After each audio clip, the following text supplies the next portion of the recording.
কথা বললে আমি ওইটাতে আর না যাই, আমি একটু ঐক্যের কথা বলি ভাই। হচ্ছে যে প্রথমেই 15 আগস্টে বিএনপির এবার যে ভূমিকা ছিল, এটার জন্য বিএনপি কে অনেক ধন্যবাদ। এই একই ধরনের ভূমিকাটা জামাত ইসলামও নিতে পারতো। আমার বিশ্বাস যে তারা মাঠে ছিল, কিন্তু সরাসরি কেন আসেনি সেটা আমরা জানি না। একটা কথা পরিষ্কার করে বলি, এই 5ই আগস্টের ঠিক আগের দিন রাতেও আপনারা জেলখানায় আপনাদের নিজেদের খাবার ভাগাভাগি করে খেয়েছেন, কোনো দল এখানে ছিল না। আমরা ওই রাতে সারা রাত, আমার মনে আছে তার আগের 2-3 রাত, যে রাতে আমি হারুনের ভিডিওটা ছাড়লাম, ওই রাত থেকে আমরা ঘুমাইতে পারিনি। আমি জানতাম যে এই হারুন, এবার যদি এটার কোনো পরিবর্তন না হতো, হারুন আমার পুরো বংশ নির্বংশ করে ফেলতো। আমি ঘুমাইতে পারিনি।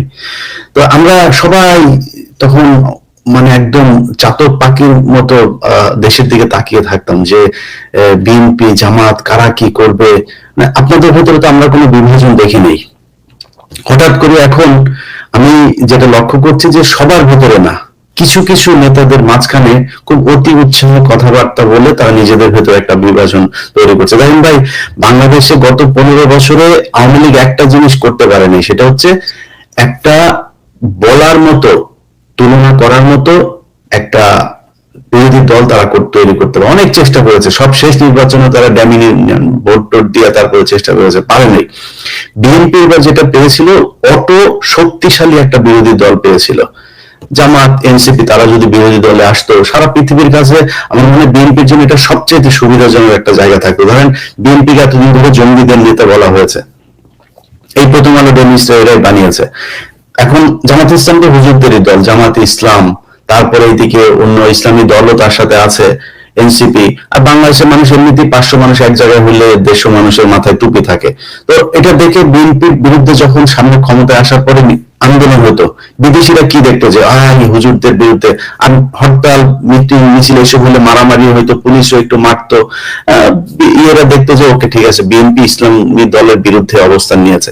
সো ওই ট্যাবলেট আর বিক্রি করা যেত না যে একমাত্র আওয়ামী লীগই হচ্ছে গিয়ে ইসলাম বিরোধী দল, বা এরা ইসলামের যারা কথা বলে তাদেরকে পেটায়। এটা এই ন্যারেটিভ আর বাংলাদেশের কেউ তৈরি করতে পারতো না, বিদেশিদের কথা বলছি। সো সেই পয়েন্ট থেকে বিএনপি একটা শক্তিশালী বিরোধী দল পেয়েছিল, এবং সেই দল দিয়ে আমার মনে হয় তারা নির্বাচন করতে পারতো না। যদি ভালো না করতো, 5 বছর পরে তারা বিরোধী দলে আসতো, সমস্যা কি?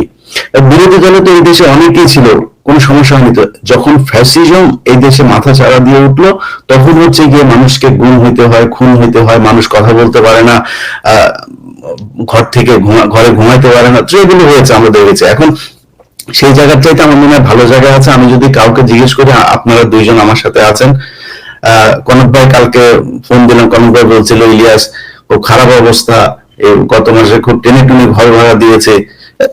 আমাদের এখনো ক্রাইসিস আছে, আমরা অনেক সমস্যার ভেতরে আছে। আমি আমার 2 ছেলেকে নিয়ে কালকে বাজারে গিয়েছি, মানে টার্গেটে গিয়েছে। যাওয়ার পরে আমার বড় ছেলে আমাকে জিজ্ঞেস করছে যে সে একটা খেলনা কিনেছে। খেলনা কেনার পরে আমার এই আপনার ওর যেই দামের জিনিসটা কিনেছে, ওর মাথায় কি কাজ করেছে আমি জানি না।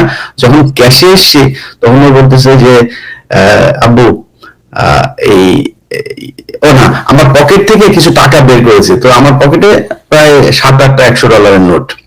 ও তখন বললো যে আব্বু তোমার কাছে কত টাকা আছে? ঠিক আছে, আমি বললাম যে এই 700। আমি বললাম কত ডলার দরকার তোমার? সব আছে, তুমি যেটা চাও সেটা। তাহলে আমি আবার গিয়ে সে কিনে এসে, মানে হয়তো দেখেছে যে ক্রাইসিস যায়, এগুলো নিজের চোখের সামনে দেখেছে, ওর মাথায় এটা কাজ করেছে। তো আমরা তো এখনো সমস্যার ভিতরে আছি।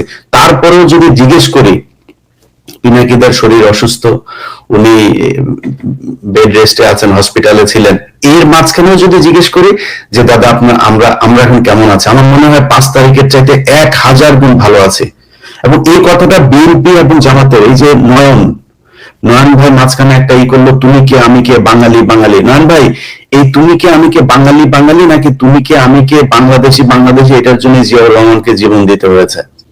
এটার জন্য আপনাদের এই গত 15 বছর জেলখানায় ছিলেন। তো আপনি যদি বাঙালি হয়ে যান, মুসলমান না হইতে পারেন, তাহলে তো আপনি এই আন্দোলন যেটা করলেন, এটা করার কোনো দরকার ছিল না। আপনি তো ভালো থাকতে পারতেন, আগে আওয়ামী লীগে যোগ দিতেন। বাঙালি হলে তো সমস্যা। বিষয়টা হচ্ছে ওইটাই যে ধরো হাসিনা মুক্ত বাংলাদেশ, এটার থেকে বড় শান্তি আর বড় অর্জন আর কিছু হতে পারে না। এরকম একটা ফ্যাসিবাদ যে সরবে, বিএনপি হাসিনা পালাইছে, এটা বিএনপি নেতাদের বুঝতেই আপনার 10-15 দিন সময় লেগেছে, আদৌ গেছে কিনা, আদৌ সম্ভব কিনা এটা। একই অবস্থা ভাই, একই অবস্থা আমাদেরও, কিন্তু আমি সেই কথাটা বলছি যে বিএনপি এবং জামায়াত এই দুইটা দলের ভিতরে আপনাদের কাছে অনুরোধ থাকবে, ভাই আপনারা দুই দল একসাথে তো ক্ষমতায় যাইতে পারবেন না, যে কোনো একজনকে ক্ষমতায় যেতে হবে। আপনাদের ভিতরে অনেক কিছু হবে, মারামারি হবে, খুন হবে, এই দেশে হয়েছে রাজনীতি নিয়ে, ডিশ ব্যবসা নিয়ে প্রতি মাসে 2-4 জন মানুষ মারা যায়। সো আপনাদের দেশের ক্ষমতা নিয়ে তো গ্যাঞ্জামে মানুষ মারা যাবে, যুদ্ধ হবে, অনেক কিছু হবে। বাট একটা পয়েন্টে আপনাদের কাছে অনুরোধ, আমি আমার জায়গা থেকে, পিনাকির জায়গা থেকে বা কনক সাগরের জায়গা থেকে সবার একটাই আমার মনে হয়, আমি বিএনপি মহাসচিবের বিরুদ্ধে 5 তারিখের পর কথা বলেছি কেন, আপনার বুকের ভেতর চিন করে শেখ মুজিবের জন্য, এই জন্য। অতএব আওয়ামী লীগ এবং ইন্ডিয়ার জায়গাতে যদি আপনারা টাচ না করেন, অন্য যা বিষয় নিয়ে আপনারা সারাদিন বিরোধ করেন, একবার আপনারা আসবেন, একবার ওরা আসবে, বা এইভাবে চালান, তারপরেও ভালো থাকবেন। এখন কিন্তু কেউই ক্ষমতা নাই, বিএনপিও নাই ক্ষমতায়, আর জামাতও নাই, সো তারপরেও ভালো আছেন, অন্তত এইটুক ভালো থাকবেন, ঘরে ঘুমাইতে পারবেন, পুলিশ আপনার বাসায় যায় না, এখন গুম হওয়ার ভয় নাই, শেখ হাসিনার মতো তুলে নিয়ে যাবে না যে কোনো সময়। সো এই জায়গাগুলো অন্তত আল্লাহর কাছে শুকরিয়া করেন, এবং দুইটা দলই আপনাদের কাছে অনুরোধ, এই কাদা ছুড়াছুড়ি, এবং এনসিপি কেও বলবো যে কেউ কারোর বিরুদ্ধে কাদা ছুড়াছুড়ি বাদ দিয়ে একটা পয়েন্টে আসেন, ভোট হবে এই দেশে, ভোট নিয়ে কোনো ভয় নেই, ভোট হইতেই হবে। সো প্রস্তুতি নেন, ভোটে আপনাকে মানুষ ভোট দিবে, ভোট হবে কি হবে না এটা নিয়ে চিন্তা ভাবনা করার দরকার নেই। তো দাদা একটা প্রসঙ্গে যেতে চাই, মানে এনসিপি প্রসঙ্গের পরে আমি ইউনিট সরকারের প্রসঙ্গে যেতে চাই। তাহলে এনসিপির বিষয়টা আপনি কি দেখতেছেন? মানে ধরেন এরা মানে আমি আসলে এদের হিসাব মিলাইতে পারি না। ধরেন আমি যদি বিয়েটার কথা বলি, ধরেন আসিফ মাহমুদ যে কদিন আগে, ধরেন 1 বছর আগে, যে ধরেন বুলেটের সামনে দাঁড়ায় গেছে যে গুলি খাবো, সে এখন পুলিশ প্রটোকলের মধ্যে তার ব্যক্তিগত অস্ত্র ক্যারি করতে হয়, তার তো সব জায়গায় সে প্রটোকলের মধ্যে, সিকিউরিটির মধ্যে, তারপরেও তার ব্যক্তিগত অস্ত্র লাগে। তারপর সে ধরেন এই যে হাঁসের মাংস খায়, নীলা হতে নাহলে ওয়েস্ট ইন্ডিজে খায়। মানে আমি বুঝলাম না আর কি, তাদের জুলাই সনদ ঘোষণা হয়, তাদের নেতাদের অবকাশের জন্য তারা চলে যায় কক্সেস বাজারে। এতদিন পরে যে জুলাই সনদ হইলো, সেই সনদে ধরেন শহীদদের সংখ্যাটাই তো ভুল, মানে জাতিসংঘ বলে 1400, ওনারা বক্তৃতায় বলে 2000, ওইখানে লেখা হয়েছে 1000। তো এই যে অবস্থাটা, মানে এক এক নেতা এক এক রকম করে কথা বলছে, কেউ বলতেছে এটা ঘুরাই দিবে, এটা উড়াই দিবে, ত্যান করবে, জিয়াউর রহমান বা মানে একটা প্রতিষ্ঠিত সিনিয়র রাজনৈতিক দলের ব্যাপারে তাদের যে মনোভাব, তো এগুলো মানে এসবগুলো কি মনে করে, মানে কি এনসিপি হয়েছে, কি এনসিপিতে কি বার করছে? আমি কনক বোধহয় জিয়াউর রহমানকে নিয়ে যখন ইসমাইল পাটোয়ারি যখন একটা মন্তব্য করছিল, আমি আপনার এখানেই প্রথম এটা প্রতিবাদ করছিলাম, আমি বলছিলাম এটা খুব খারাপ কাজ হয়েছে এবং এটা এক্ষুনি প্রত্যাহার করা উচিত। আসিফ প্রসঙ্গে বলি আর কি, আসিফ প্রসঙ্গে তো আমার ফেসবুকে এসে সবাই আসিফ কিছু করলেই আমাকে এসে ধরে, আসিফ কিছু করলে আমাকে এসে, আপনি কিছু বলেন। আসিফের বক্তব্যটা একটু শুনো নাকি আমরা, হাসির বক্তব্যটা? না আমি শুনছি, আপনি দর্শকদের জন্য আলোচনা করছে, এটা আসিফ আমি গুলিস্তানে যায় খাবে না, এটা হচ্ছে নীলা হোটেল এবং ওয়েস্টিন আর কি। আচ্ছা আচ্ছা, আমি একটু বলি, মানে এটা আমার দর্শকদের, এটা ইলিয়াস জানে আর কি, মানে বিষয়টা ইলিয়াস খুব পুরোপুরি জানে ঘটনাটা, যে আসিফের সাথে আমার কি সম্পর্ক এবং আসিফকে আমি কি চোখে দেখি। মানে আসিফ যখন প্যারিসে আসলো আর কি, ওকে যখন আমি প্রথম দেখলাম, ও ছিল প্রথম মানুষ যে এই বিপ্লবী ছাত্রদের একজন প্রতিনিধি। হ্যাঁ, ও যখন আমার সামনে আসলো, আমি এটা বিশ্বাস করতে পারিনি যে আমি আসিফকে দেখতেছি। আমি ওকে জড়ায় ধরলাম এবং জড়ায় ধরে কাঁদতে শুরু করলাম। হ্যাঁ, এবং কান্না, এবং আসিফও ঠায় দাঁড়ায় থাকলো। আমি জানি না আমি কতক্ষণ কাঁদছিলাম, বোধহয় 10-15 মিনিট কাঁদছিলাম।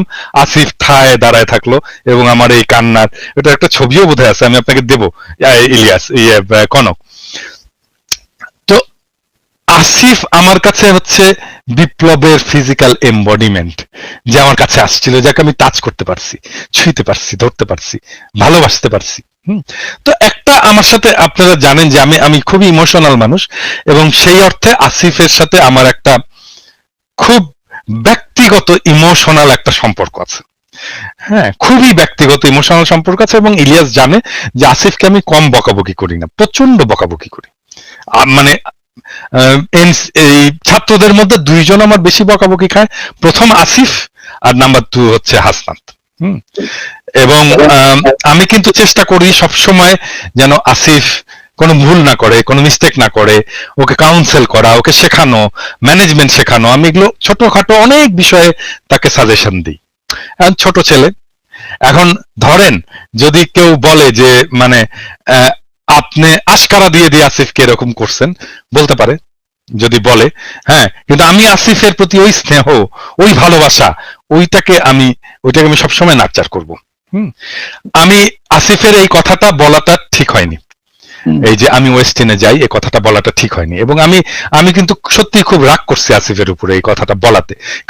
কারণ কি জানেন, আমি আসিফকে খুব স্পেসিফিক্যালি এই ব্যাপারে, মানে আমার ছোট ভাই যদি মন্ত্রী হতো, আমি ওকে যেভাবে বা ইভেন আমার ছেলের বয়স তো আসলে কিসের ছোট ভাই, আমার ছোট ভাই তো অনেক বড়, আমার ছেলে যদি হতো, মন্ত্রী হতো, আমি তাকে যেভাবে তাকে ধরে ধরে ধরে ধরে ধরে ধরে শেখাতাম, আমি আসিফকে কিন্তু এই বিষয়গুলো শিখিয়েছি। আমি কিন্তু ওকে বলছি যে আসিফ, তুমি তোমাকে খুব মিনিমালিজমের উপরে চলতে হবে, খুব অল্প জিনিসে তোমাকে তৃপ্ত থাকতে হবে, খুব বেশি জিনিস, তুমি যখন ভাত খাবে একটা তরকারি দিয়ে ভাত খাবে, একটার বেশি তরকারি নিবে না।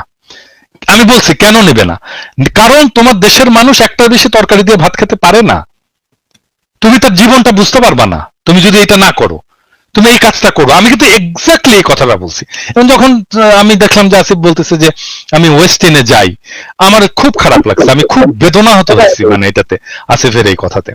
হ্যাঁ, মানে দাদা ধরেন এদের প্রতি আমাদের শ্রদ্ধা বা এদের প্রতি আমাদের কৃতজ্ঞতার কোনো শেষ নাই, এবং আমরা যে কথা আসিফের প্রতি ভালোবাসারও শেষ নাই। তো আমার ভালোবাসা থাকবে, ও যত মিস্টেক করুক তারপরেও আমার ভালোবাসা থাকবে, কিন্তু মানে ও আমার কথা শোনে না কেন, এটা হচ্ছে আমার কথা। মানে ও কি, মানে আমি যে ওকে এত ভালোবাসি, এত স্নেহ করি, ওকে যে আমি আমার সন্তানের মতো দেখি, তো ও কেন আমাকে ওর জায়গাটায় রাখতে পারে না, ও কেন ওই রেসপেক্টের জায়গাটায় রাখতে, আমাদের এই নতুন নেতাদের ধরেন বডি ল্যাঙ্গুয়েজ বা তাদের কাছে আমাদের যে প্রত্যাশাটা ছিল, সেই জায়গাটায় তারা ধরেন আমাদেরকে অনেক জায়গাতে হতাশ করেছেন, এবং এটা আমরা আশা করি নাই আর কি। মানে এত দ্রুত তাদের এই পরিবর্তনগুলো আসলে চোখে লাগে, আমাদের যেমন লাগে সাধারণ মানুষের চোখে লাগে, সাধারণ মানুষের মধ্যেই প্রতিক্রিয়া সৃষ্টি করে যে আপনি এক বছর আগে কি ছিলেন, এখন আপনি কি করছেন, ভবিষ্যতে তাহলে আপনি কি করবেন। এক বছরে যদি এই পরিমাণ পরিবর্তন আপনাদের মধ্যে আসে, তাহলে আপনি ভবিষ্যতের ইভেন রাজনীতিতে আপনি দেখেন, মানে আমি তো ওয়েস্টিনে যে খেতে পারি না বাংলাদেশের রাজনীতি করে, বাংলাদেশের মানুষ তো ওয়েস্টিনে খেতে পারে না, এত টাকা দিয়ে খেতে পারে না, এটা বড় লোকদের জায়গা, এটা সবচেয়ে আমাকে খুব সাধারণ মানুষের মতো করে থাকতে হবে, আমাকে খুব সাধারণ মানুষের মতো করে চলতে হবে। আমাকে অনেকে বলে, আপনারা দেখেন না যে ওই আপনি এই একটা হুডি পরে আসেন আপনার ইয়েতে, আপনার কি আর হুডি নাই, আপনার কি আর হুডি কেনার পয়সা নাই, আমাকে বলে কিন্তু অনেকে। আমি বলি হ্যাঁ ভাই, পয়সা নাই ভাই, এবং তারপরে হয় কি, অনেক হুডি কিনে নিয়ে আসে, সত্যি মনে করে আমার হুডি কেনার পয়সা নাই, দাদাকে একটা হুডি কিনে দিই। কেউ আসলে হাতে করে একটা হুডি নিয়ে আসে, একটা কাপড় নিয়ে আসে, বলতে দাদা বোধহয় কাপড় কিনতে পারে না। আরে ভাই, আমি এই প্রসঙ্গে একটা জিনিস আমরা যখন সাংবাদিকতা শুরু করি, তখন আজ থেকে 28-30 বছর আগে কিছু জায়গার কিছু ট্রেনিং, আমি স্পেসিফিক মনে নাই, উনি বলতেছিল তুমি যখন পাবলিকের সাথে কথা বলতে যাবা, গ্রামে যাবা, বা কোন একটা মেহনতি মানুষদের নিয়ে কাজ করবা, কোন একটা ইয়েতে যাবা, তোমার গায়ের থেকে যেন ভুরভুর করে পারফিউমের গন্ধ বের না হয়। অবশ্যই না। তোমার হাতে যেন ওই সাধারণ মানুষের হাতে ঘড়ি নাই, তোমার হাতে যেন ঘড়ি না থাকে। তোমার যদি একেবারে কম্পালসারি না হয়, চোখে সানগ্লাস পরে তুমি রিপোর্টার, তুমি সাংবাদিক, নো, তুমি তাদের অংশ, তাদের উপরে তোমার ডিপেন্ড করতে হবে, তারাই তোমার সোর্স, তারাই তোমাকে তথ্য দেবে। এই যে মিলে যাওয়া, তোমার গায়ে থেকে যদি ভুরভুর করে ফুরফুরে গন্ধ বের হয়, সাধারণ মানুষটা তোমার সাথে পার্থক্য তার মনের মধ্যে তৈরি হয়ে যাবে, না আমার সাথে আমার গায়ের সঙ্গে ঘামের গন্ধ আর ওনার গায়ের থেকে এত সুন্দর ফুলের গন্ধ বেরোয়, তো ওনার নিশ্চয়ই আলাদা প্রজাতির মানুষ। তো এই জায়গাগুলো রাজনীতিবিদদের আরো সিরিয়াসলি খেয়াল রাখতে হবে, যেমন সাংবাদিক আমি